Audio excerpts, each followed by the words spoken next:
Hello and welcome back. Today's movie is going to be 1997's Event Horizon. This movie was requested by Empyrean Blackthorn. I hope I pronounced that correctly. Event Horizon is a sci-fi horror movie that takes place in space. A rescue crew has been gathered to investigate the Event Horizon. It's a ship that had gone missing 7 years prior and has now turned back up in the orbit around Neptune. Let's get into it. It is the year 2047. We see the Event Horizon floating through space, and inside of her we see a man floating.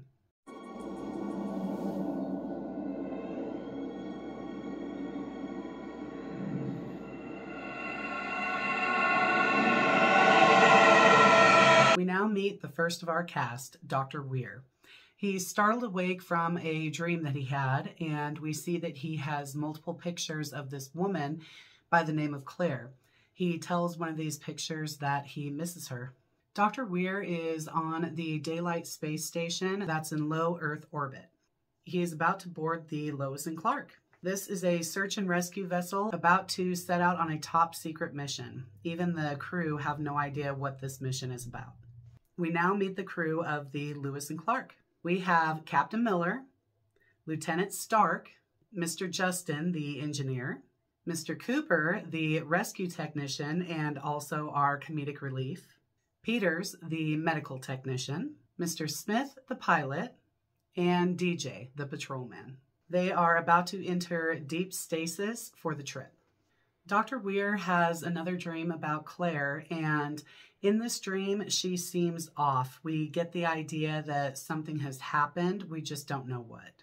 Weir awakens with the rest of the crew. They have been in deep stasis for 56 days of their travel. They are now nearing their target, the orbit of Neptune. The crew has been removed prematurely from a leave to go on this mission. Dr. Weir is about to explain to them the mission.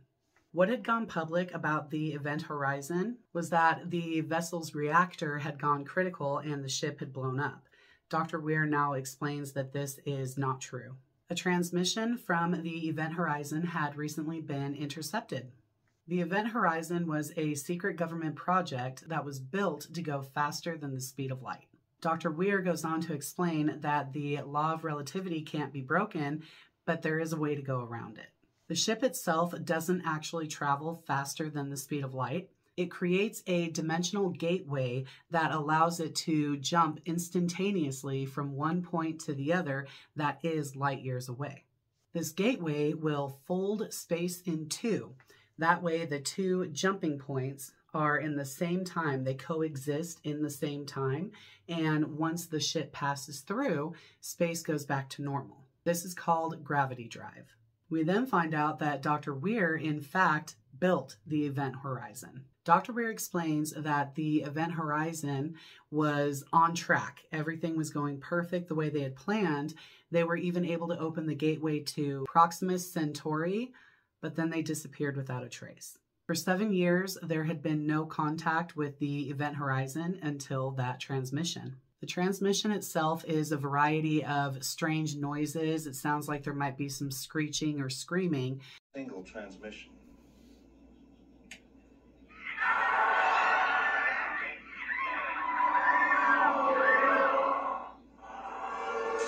But they were able to single out a voice, and in it he is speaking Latin, and they believe the words he's saying are "save me." The crew now see the Event Horizon for the first time. The Lois and Clark locks on to the Event Horizon so that they can board. Using a scan, the crew find trace life forms, but they can't get a lock on it. So they decide to board the Event Horizon and check it room by room to see if there's anybody who's still alive. It is also determined at this time there is no gravity on board and it is in a deep freeze. Mills, Justin, and Peters board the ship. They are in the central corridor that connect the two ends of the ship, and here they see explosives. These explosives are to be used in an emergency. They can blow up the central corridor, separating the two parts of the ship, and then the remaining crew can fly the front ship out to safety. Justin walks through a corridor that's looking a lot like a meat grinder to the engineering compartment. while Peters finds the ship's log and the old captain, as she puts it, looking like a corpseicle. We now see the core, the gravity drive, and as Dr. Weir puts it, the heart of the ship. This suddenly opens up and sucks Justin in, while emitting liquid balls into the ship. The hull to the Lewis and Clark has been breached, causing the rest of the crew to aboard the Event Horizon. Mr. Cooper has retrieved Mr. Justin, and Peters restores gravity, giving us this little gem. Hold tight, prep for G's, gravity in 5 seconds.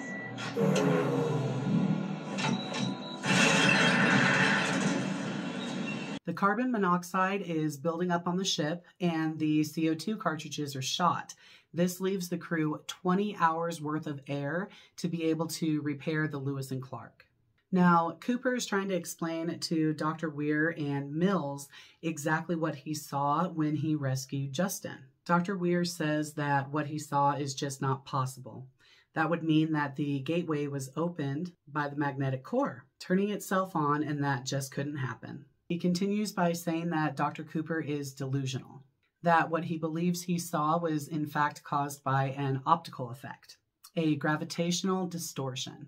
Weir also goes on to explain that when the 3 rings that surround the core align, that's when it opens a tiny black hole. It is determined that if Justin had in fact been pulled through, that he had gone to the same place the Event Horizon had 7 years prior. Now Peters, down in the medical corridor, is starting to see things herself, this being her son.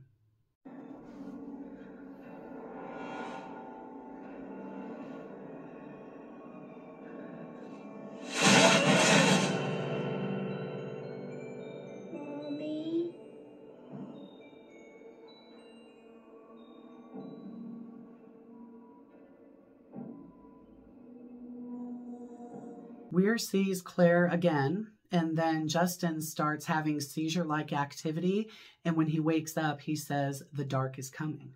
Mills now has his own disturbing vision. The crew is starting to believe now that these are really not hallucinations, while Weir is trying so hard to convince them that they really are. Stark believes that wherever the Event Horizon had gone during that time, that when it came back, it brought back some sort of life form, that it is now alive and it is having some kind of defensive reaction toward the crew. During all of the confusion, Justin leaves medical. He is found in an airlock without a suit. He then engages the override and the doors open. Do it! No!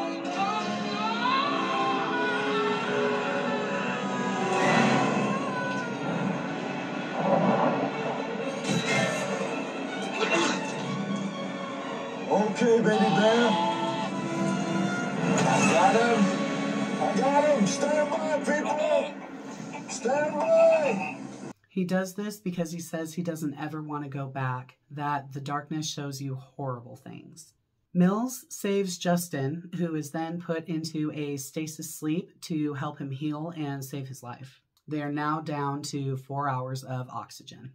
Mills is talking to DJ, and he tells him about the man that he saw who was on fire. He goes on to explain that this man was a part of his old crew by the name of Eddie Corrick.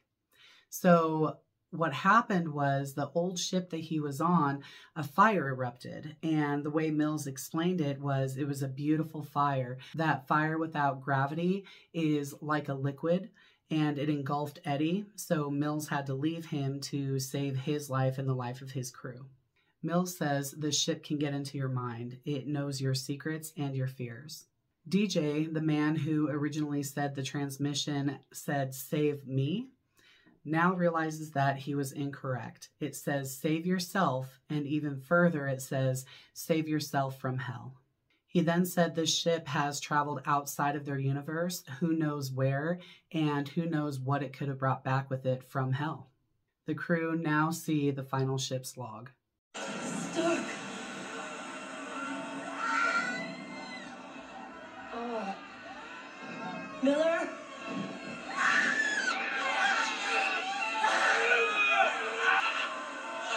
Liberate tutte me.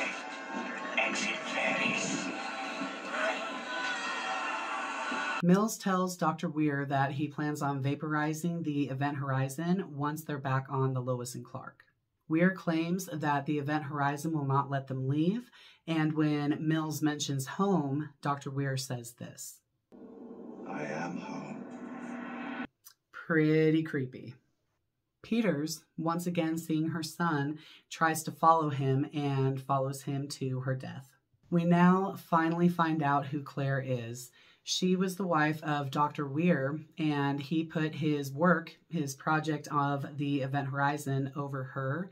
She became very lonely and decided to end it all. Now the Event Horizon has brought her back, or at least her image, and she takes his eyes. Dr. Weir takes one of the explosives from the central corridor and he places it on the Lois and Clark. Mr. Smith finds the explosive, but a little bit too late. It effectively blows up the Lois and Clark and Mr. Smith, who had finally just repaired the Lois and Clark for the crew to leave. Weir has now killed DJ and has displayed him in a way that reminds me so much of Hellraiser and The Silence of the Lambs. Visually, very effective. We now see what has become of Dr. Weir. He explains to them that where they are going, they don't need eyes. The Event Horizon has torn a hole in the universe, a gateway to another dimension of pure chaos, pure evil, that she left just a ship and came back alive. Weir sets the gateway to open in 10 minutes. Mills has activated the explosives, the remaining explosives, in the central corridor as a river of blood spews forth. Mills once again sees the burning form of Eddie, who blows him into the engineering compartment with the gravity drive. Eddie now becomes Dr. Weir, who shows Mills what has happened to the crew that has already been killed. To save the remaining crew, Mills sets off the explosives, effectively splitting the ship in half. The front half flies to safety, while the back half is sucked into a black hole. 72 days later, Rescue 1 boards what remains of the Event Horizon. They find Justin, Cooper, and Stark in stasis. The door closes behind them. Now for the cast. We have Lawrence Fishburne, who plays Miller, and everybody knows him in The Matrix, obviously. He's also played in so many other movies, including Contagion and Hannibal. Then we have Sam Neill, who played Weir, who starred in the Mouth of Madness, which is a movie I did a review on a couple of weeks ago. We then have Kathleen Quinlan, who played Peters. She has been in movies such as Maggie, The Hills Have Eyes, and Horns. Richard T. Jones plays Cooper. He was really funny in this one. I loved him. Other movies that he was in include Lucifer, American Horror Story, and Numbers. Next we have Jolie Richardson. She is the woman who played Stark, and she's been in movies such as Little Boy Lodge, The Sandman, and Maggie. Jack Noseworthy is the man who played Justin. You can see him in movies such as The Nurse, Julia, and Fear Itself. Next, we have Jason Isaacs, who played DJ. He's been in Castlevania, Look Away, and a ton of other big-name movies. And then we have Sean Partwee. He played Smith. He's been in movies such as The Reckoning and The Seasoning House. And then we have the director, Paul W.S. Anderson. He has directed many of the Resident Evil movies and the Death Race movies. And Philip Eisner is the writer. He wrote movies such as Mutant Chronicles and Firestarter 2. Upon its release, this movie received a NC-17 rating.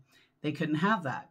So Paul Anderson was forced to cut back a lot of your gorier scenes, more adult scenes. And in 2012, Lloyd Levin claimed that he had found a VHS of a movie that may actually be the uncut version. In 2017, Paul Anderson said that he had still not seen this VHS to confirm that it was the uncut version, because he and Lloyd Levin had not been able to be in the same place at the same time with an available VHS player. Hopefully, we're going to find out soon that that truly was an uncut version and might be made public. Also, upon this release, this movie did not do well whatsoever, and it took several years for it to get a cult following. This was actually predicted by Kurt Russell. He told Paul Anderson, "Don't worry about what the movie is doing now. Years from now, it's going to be huge." The spacesuits the crew had to wear weighed 65 pounds. Event Horizon is actually a theoretical boundary surrounding a black hole. The revolving corridor is supposed to represent the 9 circles of hell from Dante's poem Inferno. It leads to the very center of hell. When Dr. Weir opens the blinds in the beginning of the movie, you hear a whoosh sound. Well, the sound effect was actually taken from the video game Doom. It can be heard in that game when a door opens. Writer Philip Eisner pitched this movie as The Shining in Space. After directing PG-13 movie Mortal Kombat, Paul Anderson turned down the chance of directing X-Men 2000 because he wanted to do a more mature, gruesome movie. Clive Baker of the Hellraiser franchise actually consulted during the pre-production of this movie. Kind of makes sense. There's a few things in this movie that definitely had a Hellraiser feel to it. Robert Gordon is the screenwriter for Galaxy Quest.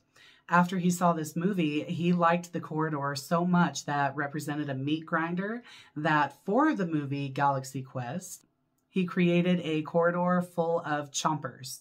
When Peters is following after her son, she passes through gates that resemble coffins.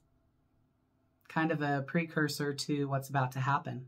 This movie inspired games such as Doom 3 and Dead Space. So there you have it. And now I have a confession. I originally saw this movie over 20 years ago. It had been out for maybe a year or two by then. And the only thing I could remember about it was I didn't like it. So then I got a request to do a review and I figured, screw it, watch the movie again. Maybe I'll change my mind. And to be honest with you, I did. I found the storyline to be intriguing. I really did.